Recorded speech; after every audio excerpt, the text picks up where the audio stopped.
So next is rendering out a turnaround. So just make sure that he's nice and clean. I've deleted all the history. Translates. So just face transforms. Cane, no history. This eye, look at that. Face transforms, delete history. And that eye is face transforms, delete history. Okay, so it's pretty tidy. Right, so a couple of things. If we try and render him at the moment, there's no lights in there, so that will just come out black. So we need to light him, and we need to put a little environment in so the light bounces around in it. I mean, the simplest thing to do is to get a box, really, and scale it up. Or alternatively, we could go to this polycube thing and go make it 100, because if you do it that way, then we can translate it up 50. Aha! And then it sits on the ground. So I'm going to go right click and go face, delete the top so the light can go into it. So it doesn't cast undue shadows. And then I'm going to go at object mode. I'm going to go mesh display, and I'm going to reverse the normal. So the normal's the direction that the face is renderable from. So I'm going to turn it inside out, so it's now grey in the middle and black on the outside. Okay, so there's our guy, and he's now inside a box. What I want to do is I want to do sort of 3-point lighting with him. So I'm going to go assign new material to the box, standard surface, so here's history. So we call this, I could call it walls and floor, but I'll call that walls.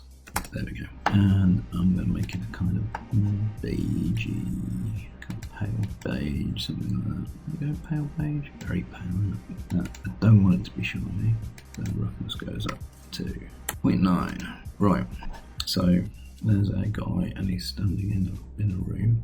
I want to light him. I can go to rendering, and I think I'm just going to use point lights. So normally I would do sort of area lights, but I think point lights are fine for this.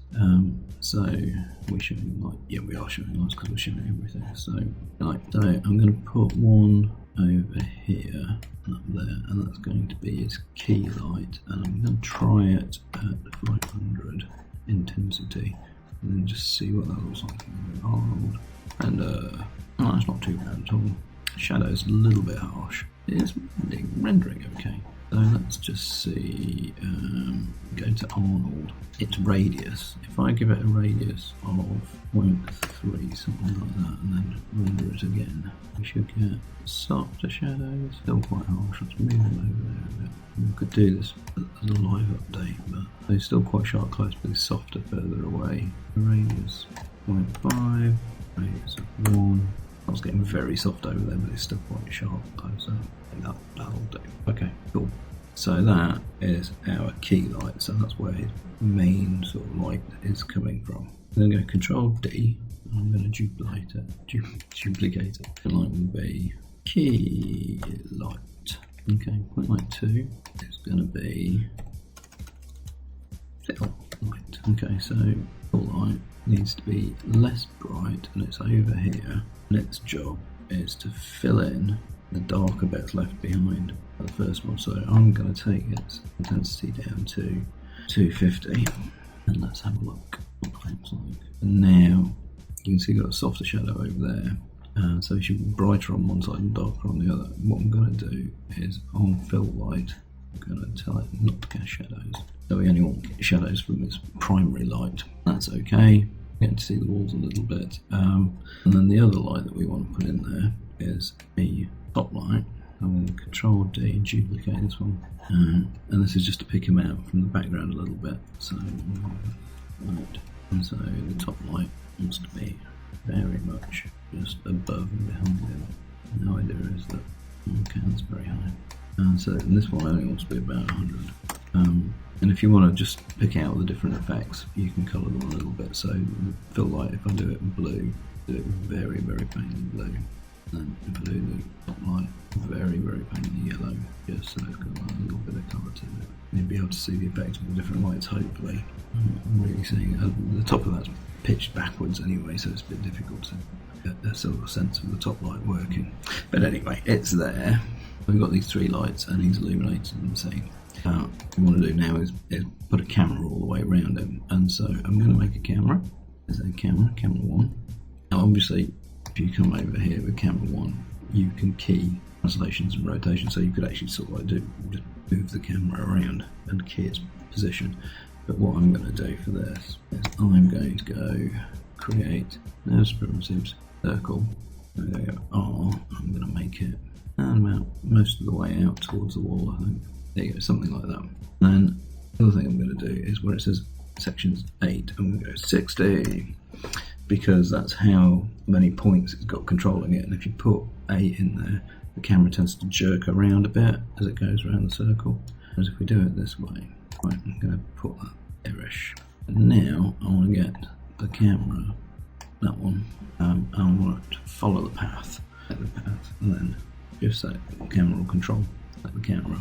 And we need to go to rigging and constrain, and then motion path. Attach to motion path. Now there are some options. I'm going to go time slider. Now that's 120 frames, which is quite a lot.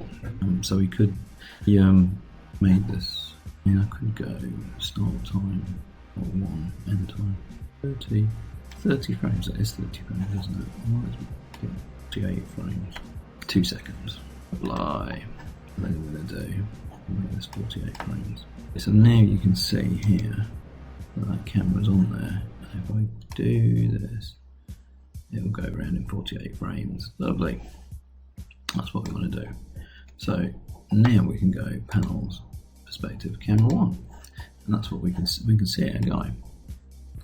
Now we've got the cameras, the 3-point lighting set up for pretty much when he's at the front. So if we go about halfway round,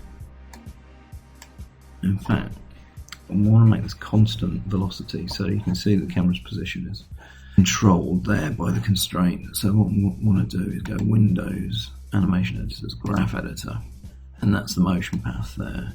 Make it linear, there we go, and so that will move constantly. So if we go to there, you should find, oh look, we've got really fast playback.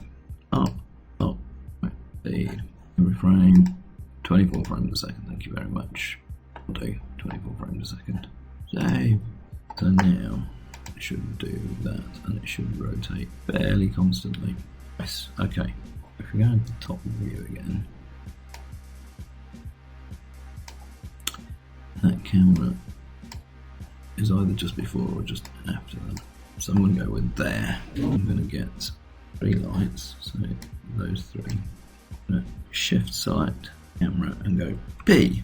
Hopefully now, get this, you can see that the 3 lights rotate with the camera, which means no matter which angle we're looking at him from, it's going to get that perfect white lighting. So if I go there and go Arnold render, that's the wrong viewpoint. Shape 1, there we go. You can see he's got 3-point lighting, and if we move him around, the lighting's always going to be in the right position as far as he's concerned. There we go, cool. Now, under settings, open up here.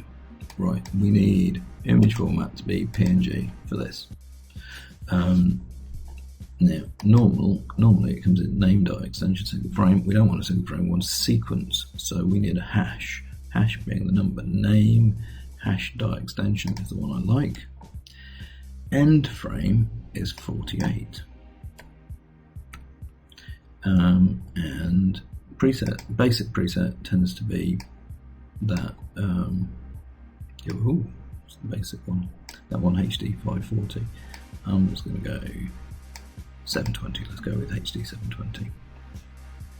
It's going to take a while to render, so that's what we'll do. Right, having done that, we need to go rendering, render sequence. That's what we're after. We need to tell it to render camera shape 1.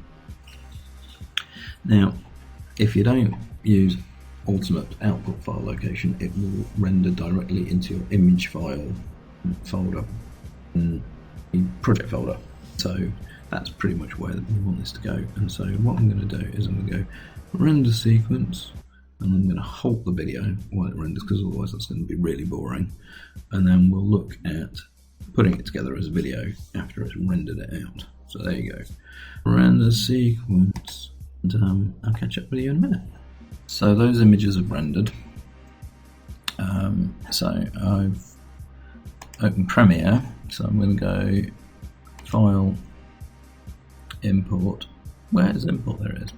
And we need to go into Baron Images. So this is where make sure that you've got image sequence ticked. Open, and that will come in. I'm not quite sure what the default frame rate is here, so I'm going to go Modify, Interpret Footage. I'm going to do this at assumed frame rate of 12 frames a second. Once you've got that, and it knows that it's 12 frames a second, you can just drag it in to the sequence, and then that will play that like that. And then you can loop it a couple of times maybe, and then go File, Export, Media. I'll put it back in the Baron folder again. So many folders. Baron, Images, and we'll call this Turn Round. Save, and then export. And so what we'll do is I will tack it on the end of the video tutorial, and then we'll look at it there. So there you go. That's how you render a turnaround with 3-point lighting, and it looks great. So yeah, that's it. That's how we do it. Next project thing, next sequence of videos is going to be rigging the Baron, so we can make him move, pick up that cane, move his atom around, that kind of thing. So if you're interested, I'll see you then. Bye!